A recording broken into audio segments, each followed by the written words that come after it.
Hello friends, welcome to my YouTube channel. आज के इस वीडियो में हम नेट के पाठ्यक्रम में संकलित इकाई 4 वैचारिक पृष्ठभूमि के अंतर्गत हिंदी नवजागरण के विषय में जानेंगे एवं परीक्षा उपयोगी महत्वपूर्ण बिंदुओं पर चर्चा करेंगे। तो आइए समझते हैं। देश में 3 क्षेत्रों के नवजागरण प्रमुख हैं: बंगाल, महाराष्ट्र व हिंदी प्रदेश। जिस तरह यूरोप के पश्चिमी देशों में यूनानी भाषा और साहित्य का प्रभाव पड़ा, उसकी प्रतिक्रिया में लोग अपनी भाषा की ओर भी मुड़े, उसी तरह इस पुनर्जागरण में धर्म और नए ज्ञान विज्ञान की भी महत्वपूर्ण भूमिका रही है। भारत में नवजागरण का संबंध भी भाषा और धर्म से रहा है। यहाँ पर पहला नवजागरण महात्मा गौतम बुद्ध के आविर्भाव के साथ आया। बुद्ध ने पुरानी जड़वादी परंपराओं को तोड़कर मनुष्य के बीच के भेद को मिटाया। उन्होंने संस्कृत भाषा के स्थान पर जन भाषा पाली में उपदेश देना प्रारंभ किया। दूसरा नवजागरण भक्ति काल में दिखाई पड़ता है। उत्तर भारत में देशी भाषाओं के उदय का यही समय है। इस आंदोलन का मूल आधार भी धर्म ही है। यद्यपि निर्गुण पंथियों ने धर्म की जातिवादी संकीर्णताओं और बाह्य आडंबरों पर गहरा प्रहार किया। कुछ विद्वान इस्लाम के आगमन को भारतीय इतिहास का पहला नवजागरण मानते हैं, जबकि कुछ महात्मा बुद्ध के आविर्भाव को। पहली दृष्टि के अनुसार 19वीं सदी का नवजागरण भारतीय इतिहास का दूसरा नवजागरण है, व दूसरी दृष्टि के अनुसार वह तीसरा नवजागरण है। आगे देखते हैं। विशाल भूभाग व जनसंख्या के कारण हिंदी क्षेत्र का नवजागरण महत्वपूर्ण है। हिंदी नवजागरण का आरंभ सन 1857 के प्रथम स्वतंत्रता संग्राम से माना जाता है। हिंदी नवजागरण बंगाल, महाराष्ट्र के नवजागरण से मूलतः भिन्न न होकर अपने आरंभ में दृष्टिकोण व तेवर को लेकर भिन्न हो गया। बंगाल का नवजागरण सांप्रदायिक व क्षेत्रीय दृष्टिकोण से समग्र नहीं हो सका तथा महाराष्ट्र में जातीय संदर्भ बने रहे, परंतु भारतेंदु मंडल में संकीर्णताएं नहीं थी।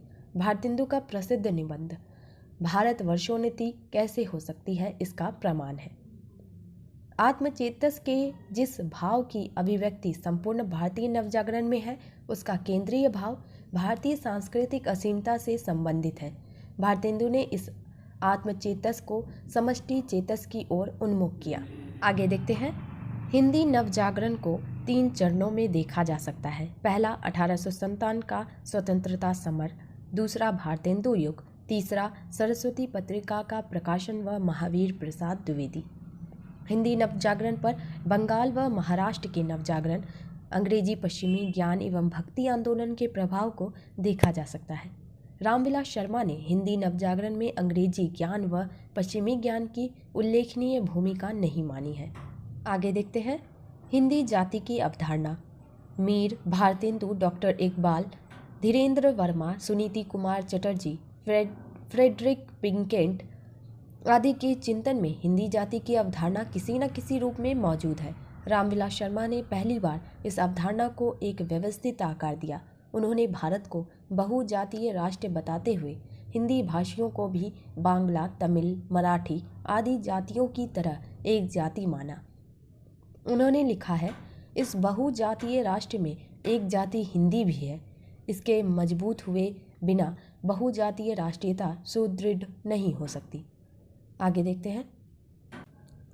उनकी महत्वपूर्ण स्थापना है कि हिंदी का जातीय विकास 13वीं-14वीं सदी में खुसरो की खालिस खड़ी बोली की रचनाओं से शुरू हो जाता है।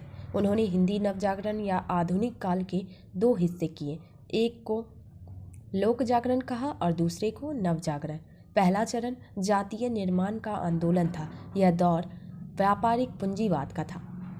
भक्ति आंदोलन का काव्य लोक जागरण का ही काव्य है। रामविलास जी के अनुसार भारतेंदु हरिश्चंद्र से जो नवजागरण शुरू होता है, वह नई परिस्थितियों में पुराने लोक जागरण का ही विकास है।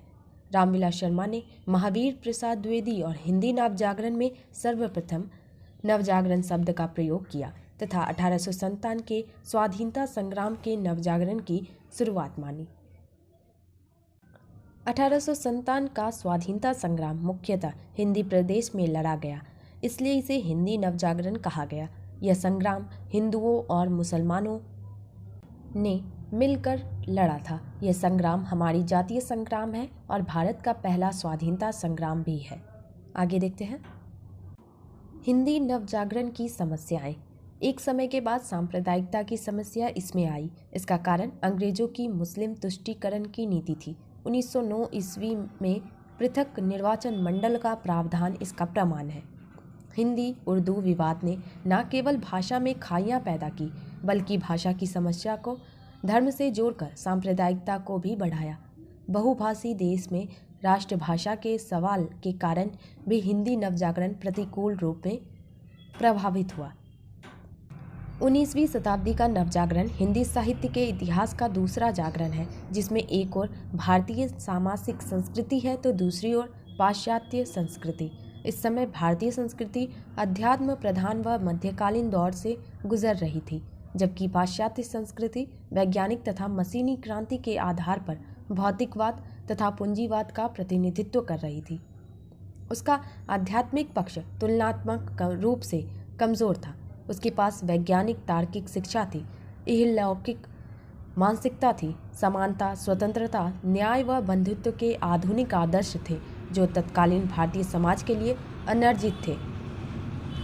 इन दोनों की टकराहट से भारतीय संस्कृति ने आधुनिक शिक्षा व भौतिकता सीखी, तो पाश्चात्य संस्कृति यहाँ के अध्यात्म से प्रभावित हुई। आगे देखते हैं। साहित्य में नवजागरण की अभिव्यक्ति।